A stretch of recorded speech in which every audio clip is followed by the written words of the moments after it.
प्रदीपजी, खूप मोठी जबाबदारी तुमच्यावरती आहे. तुम्ही देशाच्या एमएसएमई बोर्डाचे संचालक आहात, सदस्य आहात आणि भारत सरकारच्या इतक्या मोठ्या जबाबदारीच्या पदावरती काम करत असताना नक्की काय सध्या अनुभव घेताय आणि एमएसएमई सर्वसामान्यांसाठी, उद्योजकांसाठी काय नेमकं काम करते ते कळू देत लोकांना. एमएसएमई हा शब्दच लोकांना तसा नवीन micro small medium enterprise.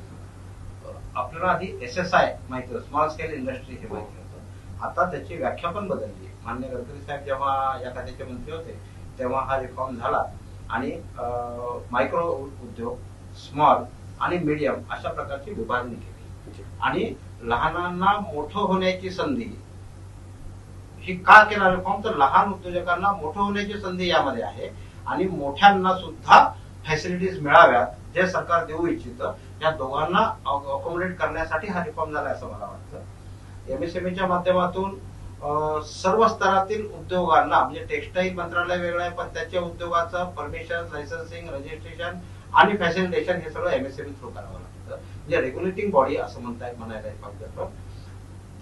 Pharmaceutical मंत्रालय असेल, केमिकल असेल, इंजिनिअरिंग असेल, ऑटोमोबाईल असेल, कुठल्याही विषयाचे जर फॅक्टरी टाकायची, छोटा उद्योग टाकायचा तर छोटी एमएसएमई मध्ये उद्योग खात्याचे संबंधित आहे.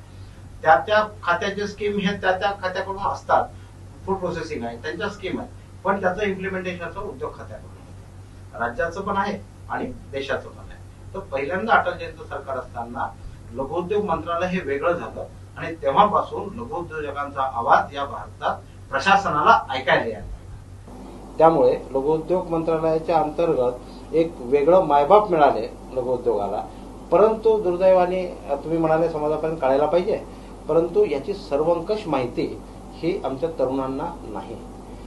म्हणजे मालकाचा पुत्र हा मालक होतो, राजाचा मुलगा जसा राजा होतो वेगवेगळ्या पक्षांमध्ये, तसं मात्र जमिनीवर उद्योगाच्या बाबतीत होऊ नये ही अटलजींची इच्छा होती. सामान्य घरातला एखादा तरुण सुद्धा मालक व्हावा उद्योगाचा, या अपेक्षेतून वेगवेगळ्या योजना त्याद्वारे दिलेल्या आहेत. तर एमएसएमई मंत्रालय जिल्हा उद्योग केंद्राच्या माध्यमातून, KVICच्या माध्यमातून, NSICच्या माध्यमातून हे वेगवेगळे महामंडळ आहेत.